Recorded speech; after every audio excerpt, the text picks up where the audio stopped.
മറിയ, സ്തോത്രം, കർത്താവിൻ്റെ ശരീരം ചോദിച്ചു. അവൾ കല്ലറയിലേക്ക് കുനിഞ്ഞു നോക്കിയപ്പോൾ 2 ദൂതന്മാർ തലയ്ക്കലും ഒന്ന് കാൽക്കലും ഇരിക്കുന്നത് കണ്ടു. നോക്കിക്കഴിഞ്ഞപ്പോൾ അതിനകത്ത് ആരില്ല, യേശുവില്ല. അവർ ചോദിച്ചു, യേശുവിനെ എവിടെയാണ് വെച്ചേ? എൻ്റെ യേശുവിനെ എനിക്ക് വേണം.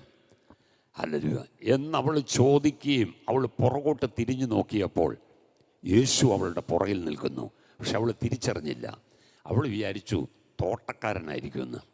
അപ്പോൾ തോട്ടക്കാരനോട് ചോദിച്ചു, എൻ്റെ യേശുവിനെ എവിടെയാണ് വെച്ചത്? ഹല്ലേലൂയ, സ്തോത്രം. പക്ഷെ യേശു അവളെ വിളിച്ച ഒരു വിളിയുണ്ട്, മറിയേ എന്നൊരു വിളി വിളിച്ചു. ഉടനെ ആ ശബ്ദം അവൾ തിരിച്ചറിഞ്ഞു.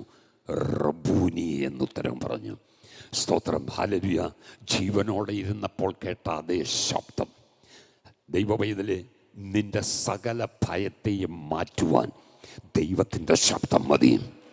ദൈവത്തിൻ്റെ ഒരു ശബ്ദം മതി. ദൈവത്തിൻ്റെ ഒരു ശബ്ദം മതി. എൻ്റെയും നിങ്ങളുടെയിൽ തന്നിരിക്കുന്ന ഈ പുസ്തകമുണ്ടല്ലോ, ഇത് മുഴുവൻ ദൈവത്തിൻ്റെ ശബ്ദമാണ്.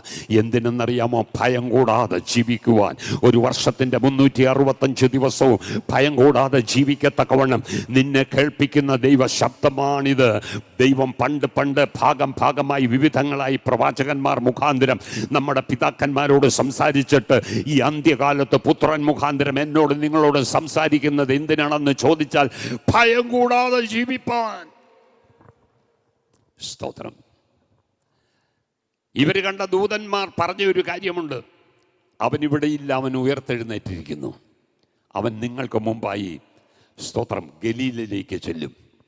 ഇവരെന്ത് ചെയ്തു? ആ വാർത്ത കേട്ടുകൊണ്ട് ഇവർ തിരിഞ്ഞു ഓടിച്ചെന്നപ്പോൾ, സ്തോത്രം, ഓടിപ്പോകുമ്പോൾ ഇവരെ എതിരേറ്റത് മറ്റാരുമല്ല, മരിച്ചുയർത്തെഴുന്നേറ്റ് ഇന്നും ജീവിക്കുന്ന യേശു ക്രിസ്തു. ഹല്ലേലൂയ. എൻ്റെ നിങ്ങളുടെ ഭയത്തിൻ്റെ സകല കണികളും നീക്കാൻ തക്കവണ്ണം ദൈവത്തിൻ്റെ സാന്നിധ്യം എനിക്കും നിങ്ങൾക്കും തരുന്നതോർത്ത് ഞാൻ ദൈവത്തെ സ്തുതിക്കുകയാണ്. മരിച്ച യേശു അല്ല, ഉയർത്തെഴുന്നേറ്റ് ഇന്നും ജീവിക്കുന്നവൻ്റെ സാന്നിധ്യം അനുഭവിക്കുന്ന ജനം കരം ഉയർത്തി ഒന്ന് സ്തോത്രം ചെയ്താട്ടെ.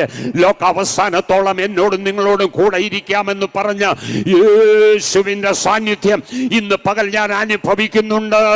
അത് തിരിച്ചറിയുന്ന ഒരിക്കൽ കൂടെ കരമുയർത്തി ഒന്ന് ദൈവത്തിന് സ്തോത്രം ചെയ്താട്ടെ.